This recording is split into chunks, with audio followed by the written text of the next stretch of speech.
FIFA world cup में England ने 60 साल बाद तीसरी पोजीशन हासिल कर ली। सनसनीखेज मैच में फ्रांस को 4 के मुकाबले में 6 गोल से शिकस्त दे दी। इंग्लैंड की तरफ से साका की शानदार हैट्रिक। पहले हाफ में इंग्लैंड ने 4 गोल करके मैच को एकतरफा बना दिया। दूसरे हाफ में फ्रांस का कमबैक, इंग्लैंड के खिलाफ 4 गोल्स दागे। एम्बापे ने 2 जबकि बारकोला और उस्मान डेम्बेले ने 1-1 गोल किया। मैच के आखिरी लम्हात में साका और जूड बेलिंगम के गोल्स ने इंग्लैंड को कामयाबी दिला दी। गोल्डन बूट की रेस में एम्बापे सबसे आगे। फ्रांस के सुपरस्टार फुटबॉलर की फीफा वर्ल्ड कप में गोल्स की तादाद 10 हो गई। मेसी 8 गोल्स के साथ दूसरे नंबर पर। एम्बापे का एक और एजाज, वर्ल्ड कप मुकाबलों में सबसे ज्यादा गोल्स का रिकॉर्ड तोड़ दिया। एम्बापे के गोलों की तादाद 22 हो गई। मेसी के वर्ल्ड कप मुकाबलों में 21 गोल।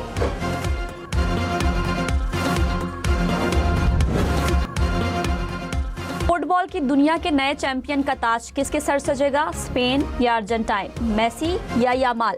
दिफाई चैंपियन अर्जेंटाइन टाइटल का दिफा करने के लिए पुरज़्म। दोनों टीमें आज रात 12 बजे न्यूयॉर्क में आमने सामने होंगी। अमेरिका के ईरान के खिलाफ मुसलसल 8वें रोज हमले। सेंट्रल कमांड के मुताबिक हमलों का मकसद उर्दन में अमेरिकी फौजियों पर हमला करने वाली पासदाराना इनकलाब की फोर्सेस को फौरी सजा देना है। उर्दन में ईरानी हमले में 2 अमेरिकी फौजी हलाक जबकि 1 फौजी लापता हुआ। अमेरिका ने ईरान में सिरिक, बंदर अब्बास, किश्म और हाजी आबाद में हमले किए। इराकी सिक्योरिटी जराये के मुताबिक एरबिल में अमेरिकी कौंसलेट के करीब धमाका खेज मवाद से भरा ड्रोन मार गिराया गया।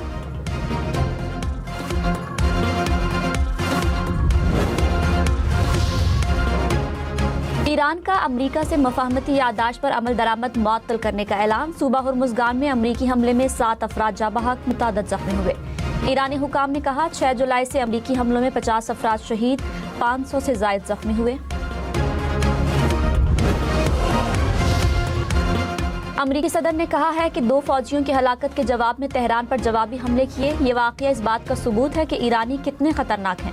अमेरिकी फौजियों की अफसोसनाक हलाकत के बाद कार्रवाई जरूरी है। उन फौजियों ने ईरान को जौहरी हथियार हासिल करने से रोकने के लिए जान दी। अगर ईरान को न रोका गया तो पूरा खित्ता मजीद बड़े तनाज़े की लपेट में आ सकता है। ईरानी सुप्रीम लीडर मुश्तबा खामनाई ने कहा अमेरिका ने मफाहमती याददाश्त की बार बार खिलाफ वर्जी की। साबित हो गया कि अमेरिकी सदर के दस्तखत की कोई हैसियत नहीं। मालादस्ती, तौसी पसंदी और जारहियत अमेरिकी डॉक्टराइन का हिस्सा है। ईरान में इत्तेहाद और यकजहती को बरकरार रखना वक्त की अहम ज़रूरत है। सियासी इख्तिलाफात को हवा देने से इज्तनाब किया जाए। ईरानी अवाम और हुकाम तक़सीम और तसादुम से बचें। अमेरिका को ऐसा सबक सिखाएंगे जो वो कभी भूल नहीं पाएगा। ईरान का खित्ते में अमरीकी तंसीबात को निशाना बनाने का दावा। पासदाराना इनकलाब के मुताबिक उर्दन में अमरीकी अड्डों को निशाना बनाया गया। 2 अमरीकी जंगी तैयारे तबाह और मुतादिद को नुकसान पहुंचा। बहरीन में अमरीकी फौजी अड्डों और ईंधन के ज़खायर को निशाना बनाया गया। कुवैत में अमरीकी फौजी अड्डों पर भी हमले किए गए। कुवैती अफवाज ने कहा ईरान के मिसाइलों और ड्रोन्स को फ़िज़ाई दिफाई निज़ाम के जरिए रोका गया। कुवैत इंटरनेशनल एयरपोर्ट पर परवाज़ों की आमद-ओ-रफ्त मुअत्तल कर दी गई। कराची से लाहौर इस्लामाबाद का सफर मजीद महंगा। ट्रांसपोर्टर्स ने 300 रुपए तक किराए बढ़ा दिए। कराची से इस्लामाबाद का किराया 8,350 रुपए मुकर्रर। लाहौर और मुल्तान का किराया 8,100 रुपए कर दिया गया। पंजाब में पब्लिक ट्रांसपोर्ट के किरायों में 7% इजाफा। गुड्स ट्रांसपोर्टर्स ने भी किरायों में 10% इजाफा कर दिया। पेट्रोल और डीजल की रोजाना कीमतों के निज़ाम के नफाज के लिए खुसूसी कमेटी कायम। वज़ीर पेट्रोलियम की ज़ेर सदारत इजलास में मुशावरत। अली परवेज मलिक ने कहा कीमतों का तयन शफाफ फार्मूला से किया जाएगा। नाजायज मुनाफाखोरी को खत्म कर रहे हैं।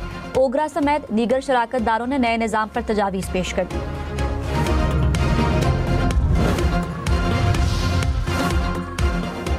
वफाकी वजीर राना तनवीर ने कहा हुकूमत अवाम को रिलीफ देना चाहती है। पेट्रोलियम मसनूआत की कीमतों में रोजाना रद्दोबदल से कमी का फायदा भी अवाम को मिलेगा। कोशिश है अवाम पर कम से कम माली बोझ पड़े। प्रोग्राम क्वेश्चन आवर में पीपल्स पार्टी रहनुमा कमर जमान कायरा ने कहा अवाम रोजाना की बुनियाद पर पेट्रोल की कीमतों में रद्दोबदल नहीं चाहते। हुकूमत इस फैसले पर नजरसानी करे। कीमतों में इजाफे से महंगाई और ट्रांसपोर्ट किरायों में इजाफा होगा। ओगरा के पास कीमतों पर अमल दरामद कराने का इख्तियार नहीं, ये सूबों की जिम्मेदारी है। पाकिस्तान समेत दुनिया भर में कश्मीरी आज यौम इल्हाक़ पाकिस्तान मना रहे हैं। सदर मुमलिकत आसिफ जरदारी ने अपने पैगाम में कहा کشمیری عوام کو حق خود ارادیت سے محروم رکھنا ناقابل قبول ہے۔ تنازع جموں و کشمیر کا پرامن اور منصفانہ حل وقت کی اہم ضرورت ہے۔ وزیر اعظم شہباز شریف نے کہا، پاکستان سے الحاق کی قرارداد برصغیر کی تاریخ کے ایک اہم موڑ اور عوامی سیاسی امنگوں کی عکاس تھی۔ کشمیریوں کی ہمت، استقامت اور ثابت قدمی کو خراج تحسین پیش کرتے ہیں۔ پاکستان کشمیری عوام کے لیے اپنی غیر متزلزل سفارتی، سیاسی اور اخلاقی حمایت جاری رکھے گا۔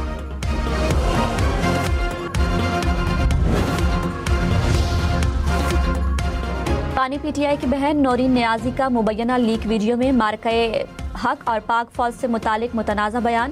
وزیر اطلاعات پنجاب عظمہ بخاری نے کہا، نورین نیازی کا بیان ان کے بھائی کی سوچ کی عکاسی کرتا ہے۔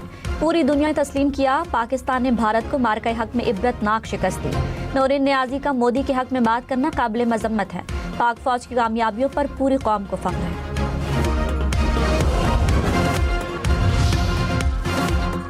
نائب وزیر اعظم اسحاق ڈار اور کویت کے وزیر خارجہ کا رابطہ، خطے کی تازہ ترین صورتحال پر تبادلہ خیال۔ کویتی وزیر خارجہ کا اپنے ملک میں حملوں پر تحفظات کا اظہار، کہا اسلام آباد مفاہمتی یادداشت پر مکمل عمل کیا جائے۔ اسحاق ڈار کا کشیدگی میں کمی کی فوری ضرورت پر زور۔ کویتی وزیر خارجہ کا سعودی ہم منصب سے بھی رابطہ، امن برقرار رکھنے کی کوششوں پر گفتگو۔ سعودی عرب کی خلیجی ممالک پر ایران کے حملوں کی مذمت۔ وزارت خارجہ نے کہا، کویت، بحرین، اردن پر حملوں کی شدید مذمت کرتے ہیں۔ ایران کے حملے بین الاقوامی اصولوں کی کھلی خلاف ورزی ہے۔ امن و استحکام کے لیے فوجی کشیدگی فوری طور پر روکنے پر زور۔ میئر نیو یارک کا اسرائیلی وزیر اعظم کو گرفتار کرنے کا اندیہ۔ زہران ممدانی نے کہا، نیتن یاہو جنگی مجرم ہے، اصل جگہ انٹرنیشنل کرمنل کورٹ میں ہے۔ نیتن یاہو کی نیو یارک آمد پر قانونی مشیروں سے بات ہو رہی ہے۔ اسرائیلی وزیر اعظم کی ستمبر میں UN اجلاس کے لیے نیو یارک آمد متوقع۔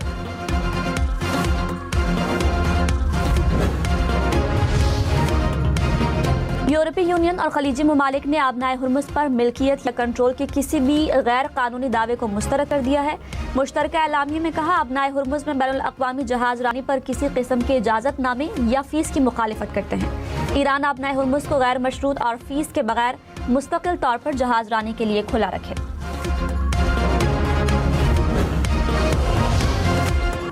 وزیر دفاع خواجہ آصف نے کہا، پاکستان اور کشمیر کے لازوال رشتے کو چیلنج کیا جا رہا ہے۔ لندن میں بیٹھ کر نفاق کے بیج نہ بوئیں، یہاں ایسے لوگوں کو پیسے نہ دیں جو تقسیم پھیلاتے ہیں۔ کشمیر کے معاملے پر ہم سب ایک ہیں۔ بہادر سپوت ملک کی حفاظت کر رہے ہیں، عزت ان کا حق ہے۔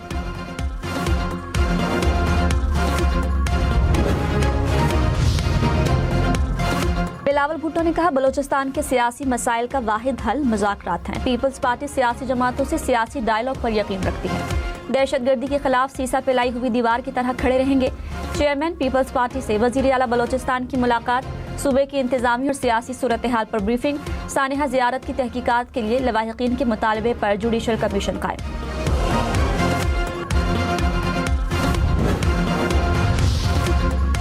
وزیر اعلیٰ سرفراز بگٹی نے کہا، افغان سرزمین پاکستان کے خلاف دہشت گردی کے لیے استعمال ہو رہی ہے۔ کالعدم TTP ہو یا BLA، سب کو را فنڈنگ کر رہی ہے۔ پاکستان جیسے ہی ٹیک آف کرتا ہے، پراکسیز حملہ ہو جاتی ہیں۔ تشدد اور دہشت گردی کو کسی صورت بھی جائز قرار نہیں دیا جا سکا۔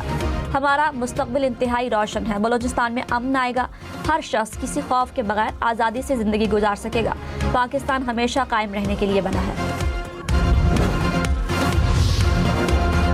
کراچی والے گھریلو ملازماؤں سے خبردار، گھریلو ملازمہ بن کر چوریاں کرنے والی ماں بیٹی گرفتار۔ پولیس کے مطابق خواتین گھر کے مالکان پر اعتماد قائم کر کے واردات کرتی تھی۔ 75 لاکھ روپے مالیت کے پرائز بانڈ، لوہے کی تجوری اور کیش برآمد، مقدمات درج۔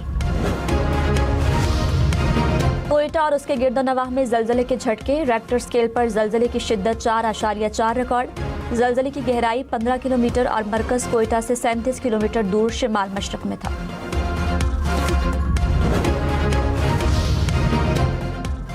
ملک کے مختلف شہروں میں سیلابی صورتحال کی وارننگ، NDMA نے الرٹ جاری کر دیا۔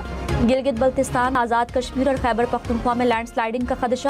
پنجاب اور بلوچستان کے پہاڑی علاقوں میں ندی نالوں میں طغیانی کا خدشہ۔ کہا، دریاؤں میں پانی کا بہاؤ بڑھے گا۔ اسلام آباد، پنڈی، لاہور، فیصل آباد سمیت مختلف شہروں میں اربن فلڈنگ کا خدشہ۔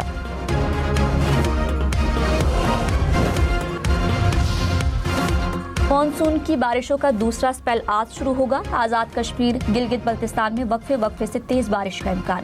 خیبر پختونخوا کے مختلف علاقوں میں بھی موسلادھار بارش کی پیشگوئی. اسلام آباد، راولپنڈی، مری، گلیات، گجرانوالہ، فیصل آباد، سرگودھا، لاہور میں آندھی گرج چمک کے ساتھ موسلادھار بارش متوقع. بلوچستان میں آج اور جنوبی پنجاب کے مختلف علاقوں میں کل سے بارش ہوگی.